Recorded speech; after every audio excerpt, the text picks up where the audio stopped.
A Heroine's Beginning, Chapter 14. The rest of the evening passed in a bit of a blur. James spent most of the night determined to get something out of me, and I spent most of it avoiding his questions. He was charming, clearly very intelligent, witty, and very, very smug. I did not only dance with him. I was asked to dance by two other young men, one by the name of Philip, who was polite and a little distant, and the other by the name of Frederick, who seemed nice enough, but the dance wasn't long enough to get much of a grasp on his personality. The hours passed, and there was more dancing, laughing, and plenty of food for me. I found myself dancing with James again, a gavotte, and we were amicably talking, when the dance was interrupted by Ella running through the center of the ballroom as fast as she could. I stopped and stared after her. I hadn't seen her since her dramatic entrance several hours ago. Her golden dress was swaying as she ran, her curls bouncing. The crowd parted before her, and I was looking with wonder after her. Lord Christopher raced past me, also running, but Ella was still meters ahead of him, not glancing back once. She ran up the steps and out the door, Lord Christopher following her seconds behind. The music had stopped, and everyone at the ball had turned to see through the door, trying to see what all the commotion was about. We all waited in silence for about a minute, all with the same question on our lips. What on earth just happened? Then Lord Christopher appeared in the doorway, holding something golden in his hand, but I was too far away to see exactly what it was. "James, Adam, Philip, Anthony, with me, now," Lord Christopher shouted, and James patted me on the shoulder, whispering, "I'll be right back," in my ear. He ran up the steps to where Lord Christopher was talking quickly and quietly to the man I had danced with briefly, the one with the piercing blue eyes. James joined them, followed by two others. It hit me like a lightning bolt that the school friend James was talking about had been Lord Christopher, which would then make him Lord James, a highborn, of the nobility. All the color went from my face. I had spent the night flirting with a member of the nobility, and I had called him smug. I had insulted the nobility. He could make my life hellish if he wanted to. I did not know what to do. Should I go before he got back? But then that would seem rude. My only other option was to stay where I was and wait for him, and face the consequences of what I had said. I was torn. The clearly higher-born ladies of the ball started to move next to each other and talk excitedly amongst themselves. I spied Lady Anna from across the room, who had turned to the girl next to her and began speaking rapidly. Eventually, everyone ended up talking about what had just occurred. I stood there, frozen to the spot, unsure whether to leave or stay. Behind all of us, the clock on the wall struck midnight. It startled me a little, but I think it startled Lady Anna more so. I saw her physically jump back when the bell started tolling, her face draining of all color. She was almost as pale as her hair. She looked like a skeleton. I saw her immediately turn around and storm out of the ball, out of the door Ella had just run through. I thought that was a little curious. I would have thought that with Ella leaving the ball, Lady Anna would want to stay around, in hopes of catching Lord Christopher. But alas, she had run off. Maybe she was running after him.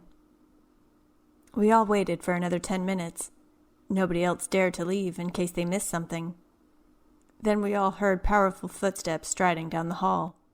The tall man with the piercing cold blue eyes came through the door. He looked around the room, and then stepped to the side of the door.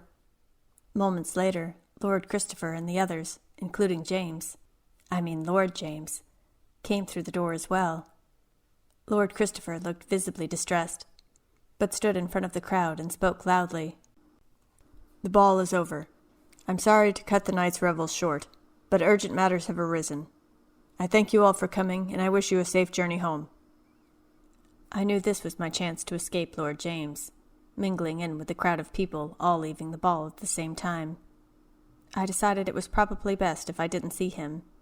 Then maybe he would forget about me and my impertinence. I tried my hardest to blend in with all the other maidens, and we moved closer and closer to the door.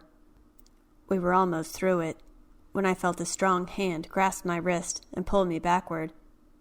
I ended up face to face with Lord James.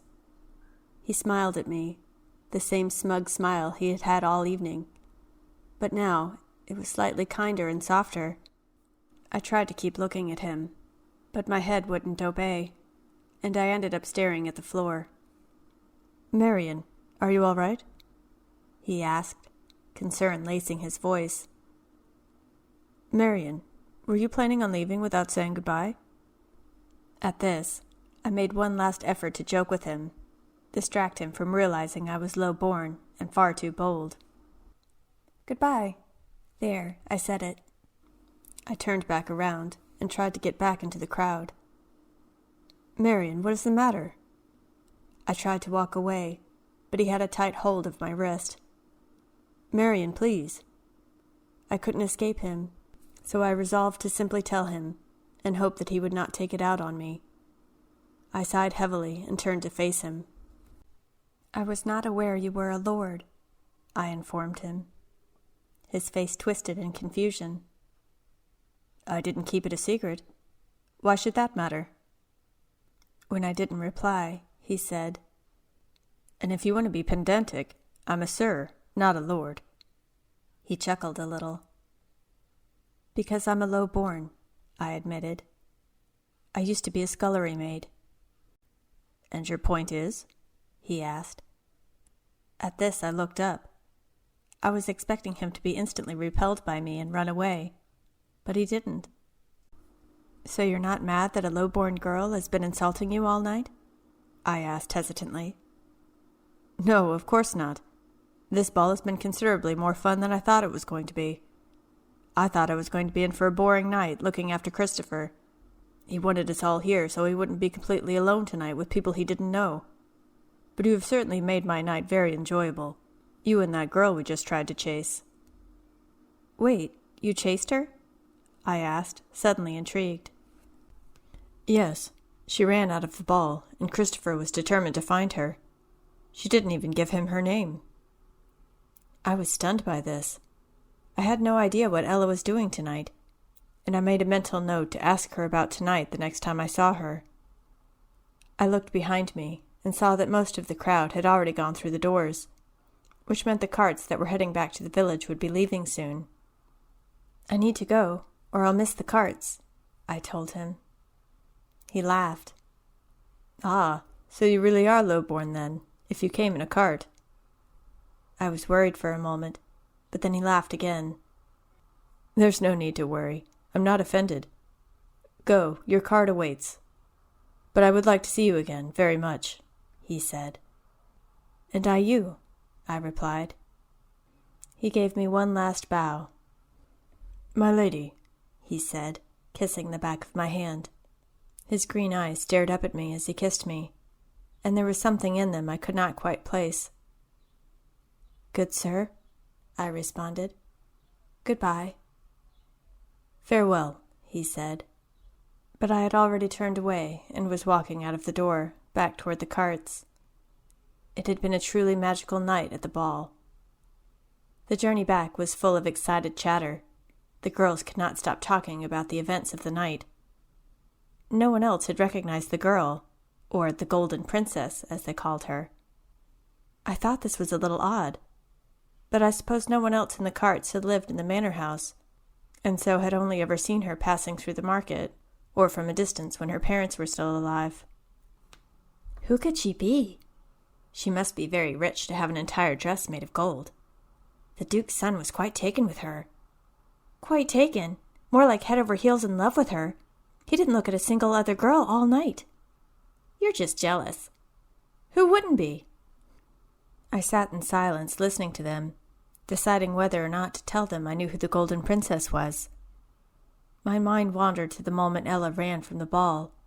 She never looked back at Lord Christopher, not even once. I don't think Ella would ever do anything to offend him. She was too sweet and kind for that. And although I didn't know anything about the Duke's son, I guessed he would also never hurt Ella, if the waltz was anything to go by. He clearly was completely enamored of her. Lord James also said that she had never told Lord Christopher her name, so she wanted to stay anonymous. That would mean the only reason for Ella to run away like that was fear. Either fear of being found out to be a servant like I was, even though she was technically a high-born, or fear of her stepfamily finding out about her being at the ball. I guessed it was more likely the latter. So if Ella ran out because of fear of her stepfamily, it was probably best that I kept her identity secret. I kept my mouth shut, and amused myself with thoughts of the ball, many focused on a certain dark-haired young man, with a permanent smug expression on his face. As we drove down the bumpy road on top of hay bales, we paid no heed to our discomfort, and we occupied our minds with happier thoughts of a wonderful night.